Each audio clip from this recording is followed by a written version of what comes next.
हिंदी की पाठ्य पुस्तक आरोह भाग 1 की हास्य व्यंग कथा जामुन का पेड़ पढ़ेंगे।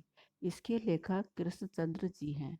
रात को आधी आंधी चलने से सचिवालय के पार्क में जामुन का पेड़ गिर गया। सुबह माली ने देखा कि उसके नीचे एक आदमी दबा पड़ा है। उसने यह सूचना तुरंत चपरासी को दी। चपरासी ने क्लर्क ने सुपरिटेंडेंट को दी। सुपरिटेंडेंट दौड़ता हुआ लॉन में आया। इस तरह मिनटों में दबे हुए आदमी के पास भीड़ इकट्ठी हो गई। क्लर्कों को रसीले जामुनों की याद आ रही थी। तभी माली ने आदमी के बारे में पूछा। उसे उस आदमी के जीवित होने में संदेह था। तभी वह दबा हुआ आदमी कराहते हुए बोल पड़ा। माली ने पेड़ हटा देने का सुझाव दिया, परंतु सुपरिटेंडेंट ने अपने ऊपर के अधिकारी से पूछने की बात कही। इस तरह बात deputy secretary, joint secretary, chief secretary से होते हुए मिनिस्टर के पास पहुंची। मंत्री ने चीफ सेक्रेटरी से कुछ कहा। उसी क्रम में बात नीचे तक पहुंची और फाइल चलती रही। इसी में आधा दिन बीत गया। दोपहर तक पेड़ के चारों ओर भीड़ इकट्ठी हो गई। कुछ मनचले क्लर्क सरकारी अनुमति के बिना पेड़ हटाना चाहते थे, लेकिन तभी सुपरिटेंडेंट फाइल लेकर भागा भागा आया और कहा कि हम व्यापार विभाग से हैं और यह काम कृषि विभाग से संबंधित है। दूसरे दिन कृषि विभाग ने पेड़ हटवाने की जिम्मेदारी व्यापार विभाग पर डाल दी। व्यापार विभाग ने पुनः कृषि विभाग पर जिम्मेदारी डालकर अपना पल्ला झाड़ लिया।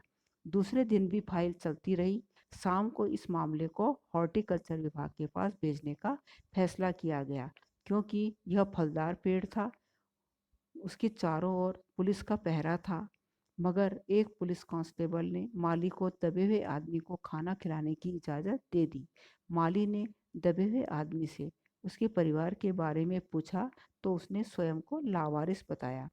तीसरे दिन हॉर्टिकल्चर विभाग से जवाब आया कि आजकल पेड़ लगाओ स्कीम जोर शोर से चल रही है, अतः पेड़ को काटने की इजाज़त नहीं दी जा सकती। एक मनचले ने आदमी ने आदमी को ही काटने की बात की। इससे पेड़ बच जाएगा। दबे हुए आदमी ने इस पर आपत्ति की कि ऐसे तो वह मर जाएगा। मनचले ने तर्क दिया कि यदि आदमी को बीच में से काटकर निकाल लिया जाए तो उसे प्लास्टिक सर्जरी से जोड़ा जा सकता है। इस बात पर फाइल मेडिकल विभाग भेजी गई। वहां से रिपोर्ट आई कि सारी जांच पड़ताल करने से के बाद पता चला है कि प्लास्टिक सर्जरी तो हो सकती है, किंतु आदमी मर जाएगा। अतः यह फैसला भी रद्द हो गया।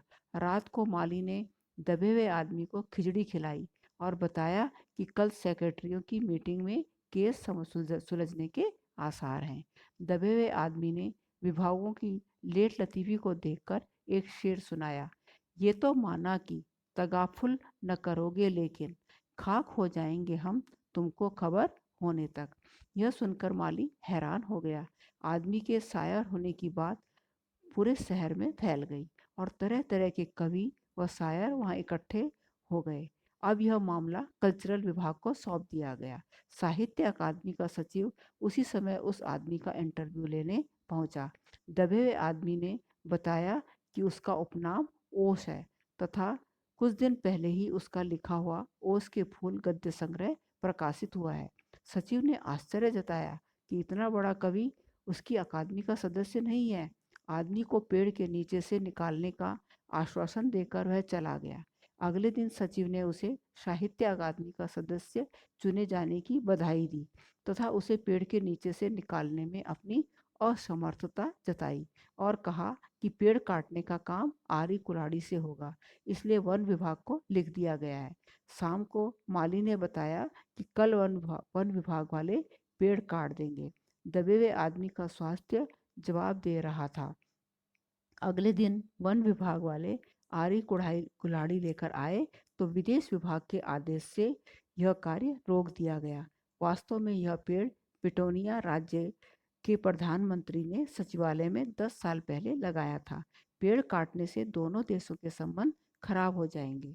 दो देशों की खातिर एक आदमी के जीवन का बलिदान दिया जा सकता है। अगले दिन अंडर सेक्रेटरी ने बताया कि प्रधानमंत्री जी विदेश दौरे से सुबह वापस आ गए हैं।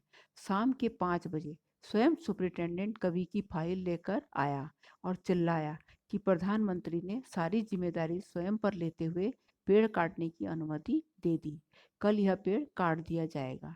तुम्हारी फाइल पूरी हो गई, परंतु कवि का हाथ ठंडा था।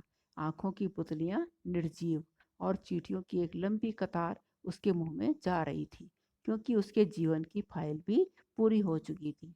तो यह था पाठ का सारांश।